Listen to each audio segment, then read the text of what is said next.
একটি গুরুত্বপূর্ণ বিষয় নিয়ে আলোচনা করব, তা হলো গীতা পাঠ।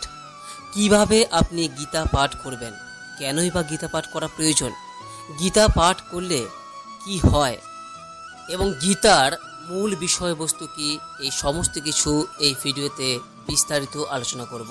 তাই ভিডিওটি মনোযোগ সহকারে সম্পূর্ণ দেখুন। আশা করি অনেক বিষয় সম্পর্কে আপনি সমৃদ্ধ হবেন। আর যদি এই ভিডিওটি আপনার ভালো লাগে তাহলে অনুগ্রহ করে ভিডিওটি একটি লাইক করবেন, পারলে আপনজনদের মধ্যে শেয়ার করে বিষয়টি অবশ্যই জানিয়ে দেবেন। আর আপনি যদি এই চ্যানেলে নতুন হয়ে থাকেন, পরবর্তী সময়ে এই চ্যানেলের এইরূপ ভিডিও পেতে চ্যানেলটিকে অবশ্যই সাবস্ক্রাইব করে রাখবেন এবং পাশের নোটিফিকেশন বেলটি ক্লিক করে রাখবেন।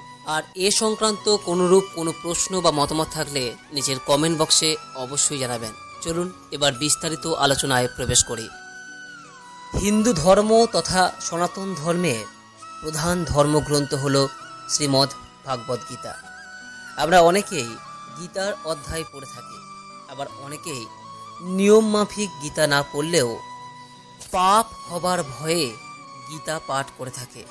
আবার অনেক সময় গীতা পড়ার নিয়ম জানি না বা সংস্কৃত জানি না, এই অজুহাত দেখিয়ে আমরা গীতা জ্ঞানের অমৃত সুধা গ্রহণ করা থেকে নিজেদেরকে বিরত রাখি। আর এটাই আমাদের সবথেকে বড় ভুল। আমাদের প্রত্যেকেরই অবশ্যই গীতা পাঠ করা প্রয়োজন। যে গৃহে প্রতিদিন গীতা পাঠ করা হয় সেই গৃহে কোনরূপ কোনো সমস্যা প্রবেশ করে না। সেই গৃহে সর্বদাই সুখ স্বাচ্ছন্দ্য বজায় থাকে। কি এমন রয়েছে এই গীতাতে? এই গ্রন্থটিকে মানুষ শুধুমাত্র পড়ে না, এর পূজা পর্যন্ত করে থাকে। প্রতিদিন এই গ্রন্থটিকে শুধুমাত্র স্পর্শ করার মধ্য দিয়ে এক অদ্ভুত অনুভূতি জাগ্রত হয়। আপনি হয়তো লক্ষ্য করে দেখেছেন যে মৃত্যুর পর মানুষের বুকে গীতা স্পর্শ করানো হয়ে থাকে। তাই স্বভাবতই প্রশ্ন জাগে যে এই গ্রন্থের মধ্যে এমন কি রয়েছে। তো এই গ্রন্থটি আমাদের কাছে এত পবিত্র। এই পবিত্র গীতা যারা ভাবছেন শুধুমাত্র একটি ধর্মগ্রন্থ, এটা শুধুমাত্র একটি ধর্মগ্রন্থ নয়। এই গ্রন্থ সকল সমস্যার সমাধানের পথ দেখায়। এই গ্রন্থ জীবনযাপন চলার গ্রন্থ। কুরুক্ষেত্রের যুদ্ধের সময় যুদ্ধক্ষেত্রে ভগবান শ্রীকৃষ্ণ নিরাশাগ্রস্ত হতাশ অর্জুনকে যে বাণী প্রদান করেছিল, তাই গীতার মূল আলোচনার বিষয়বস্তু। ভগবত গীতা তাই স্বয়ং ঈশ্বরের বাণী। তাই একে অস্বীকার করার অর্থ হলো নিজের অস্তিত্বকে অস্বীকার করা। গীতা আমাদের শেখায় যা ঘটছে তা অবশ্যম্ভাবী এবং অনিবার্য। আপনাকে বিশ্বাস করতে হবে যা কিছু ঘটছে তা মানুষের মঙ্গলের জন্যই ঘটছে। এর মধ্যে হস্তক্ষেপ করার বা একে থামানোর কোনো অধিকার আপনার নেই।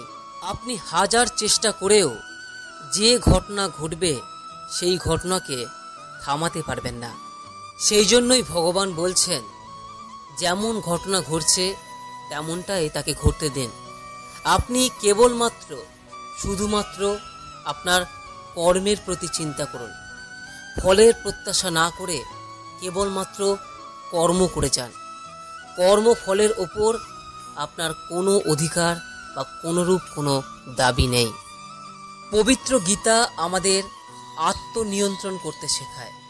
এতে লেখা আছে, স্বর্গই আমাদের মুখ্য উদ্দেশ্য নয়, বরং মোক্ষ প্রাপ্তি সব থেকে বেশি গুরুত্বপূর্ণ।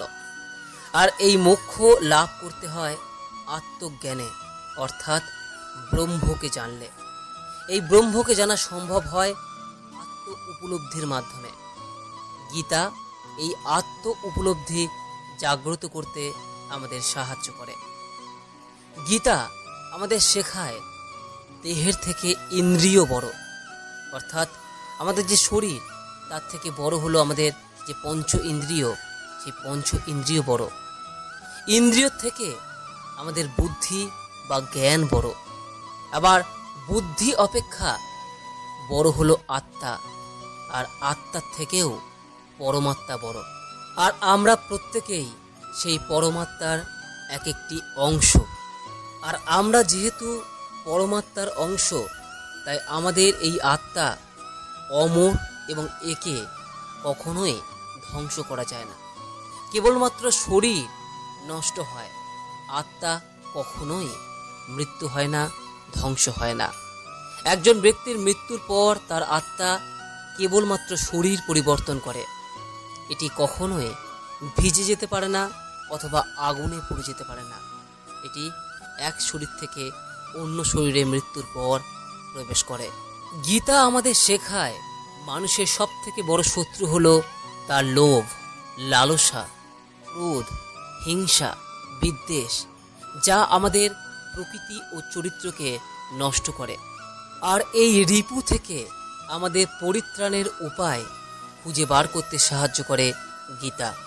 যতক্ষণ পর্যন্ত না আপনি আপনার মন থেকে সন্দেহ পরিত্রাণ করতে পারছেন, আপনার মনে বিশ্বাস স্থাপন না করতে পারছেন, ততক্ষণ পর্যন্ত আপনি কোনো কাজেই সফল হবেন না। আপনি মানসিক শান্তি পাওয়ার কথা আশা করতেই পারবেন না। পবিত্র গীতা আমাদের শেখায় কিভাবে আপনি এই সন্দেহ পরিত্রাণ করতে পারবেন, কিভাবে মনের ভেতর দৃঢ় বিশ্বাস স্থাপন করা যায়, তা আমরা গীতা পাঠ করার মাধ্যমে শিখতে পারি। প্রতিটি ব্যক্তি, তা সে আপনি হোক বা আমি, নিজের ভেতর থেকেই অনুপ্রেরণা নিয়ে থাকি, কারণ সে নিজেই নিজের পরম বন্ধু বা পরম শত্রু। সে নিজেই নিজের চিন্তা বা ধারণা থেকে বহুল পরিমাণে প্রভাবিত হয়ে থাকে এবং সেই অনুযায়ী কর্ম করে থাকে। আপনার কর্ম ঈশ্বর দ্বারা যথোপযুক্ত বিচার করা হবে। আপনি আজ যা কর্ম করছেন তার ফল আপনাকে ভোগ করতেই হবে। আপনি যদি ইহলোকে অর্থাৎ এই মর্ত জগতে আপনার কর্মের ফল ভোগ করে না থাকেন, তাহলে মৃত্যুর পর আপনার কর্মের জন্য আপনাকে দণ্ড বা পুরস্কার পেতেই হবে। বিচার কেবলমাত্র মৃত্যুর পরই সম্পন্ন হবে এবং এটি মৃত ব্যক্তির শেষ পরিণতি নির্ধারণ করবে। গীতা পাঠের মধ্য দিয়ে আমরা এই বিষয়টি শিখতে পারি যে অন্য কারোর কাছ থেকে সম্মান পেতে হলে প্রথমে আপনাকে তাদেরকে সম্মান দিতে হবে। আপনি নিজে যাকে সম্মান করেন না, তার কাছ থেকে আপনি সম্মান পাওয়ার আশা করতে পারেন না। এটা আপনার নিজের ক্ষেত্রেও প্রযোজ্য। আপনি যদি নিজেকেই সম্মান না করেন, তাহলে কোনো ব্যক্তি আপনাকে সম্মান করবে না। গীতা আমাদের নিজেকে শ্রদ্ধা, নিজেকে সম্মান করতে শেখায়। তাই নিজেকে জানার জন্য, নিজের শক্তিকে জানার জন্য, এই পরম ব্রহ্মকে জানার জন্য প্রতিদিন গীতা পড়ুন।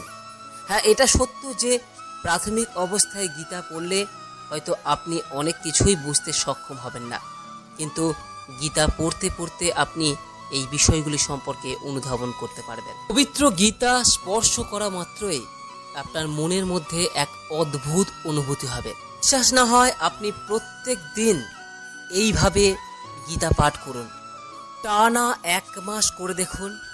আপনি আপনার নিজের ভেতর এক অদ্ভুত পরিবর্তন লক্ষ্য করতে পারবেন। প্রত্যহ স্নানের পর একটি পবিত্র স্থানে বসে সবার প্রথমে আপনি আপনার ইষ্ট দেবতাকে স্মরণ করুন, পরম ব্রহ্মকে স্মরণ করুন। এরপর মনে মনে এই মন্ত্রটি উচ্চারণ করুন: হরে কৃষ্ণ কৃষ্ণ কৃষ্ণ হরে হরে, হরে রাম রাম রাম হরে হরে। 3 বার এই মন্ত্রটি উচ্চারণ করার পর গীতা গ্রন্থটিকে স্পর্শ করে সেই গ্রন্থটির যে কোনো একটি অংশ থেকে আপনি মাত্র একটি শ্লোক পড়ুন। যদি শ্লোক উচ্চারণে ত্রুটি হয়, আপনি যদি বুঝতেও না পারেন, তা সত্ত্বেও একটি শ্লোক অবশ্যই পড়ুন। এরপর সেই শ্লোকের বাংলা অর্থটি পড়ুন। প্রাথমিকভাবে এর অর্থ আপনার বুঝতে অসুবিধা হলেও ধীরে ধীরে এর সমস্ত অর্থই আপনি বুঝতে পারবেন, কারণ ঈশ্বর আপনাকে বুঝতে সহায়তা করবে। তবে হ্যাঁ, প্রত্যেক দিনই কিন্তু আপনাকে পড়া প্রয়োজন। 2 বেলা একটি করে শ্লোক পড়ার চেষ্টা করবেন, স্নানের পর এবং সন্ধ্যাবেলায়। যদি সম্ভব না হয়, অতি অবশ্যই স্নানের পর একটি শ্লোক পড়বেনই পড়বেন। কথা দিলাম, আপনি নিজেই 1 মাস পর অনেক কিছুই পরিবর্তন লক্ষ্য করবেন। বিশ্বাস না হয় করেই দেখুন। আজ ভিডিওটি এখানে শেষ করলাম। নমস্কার, ধন্যবাদ। ঈশ্বর আপনার।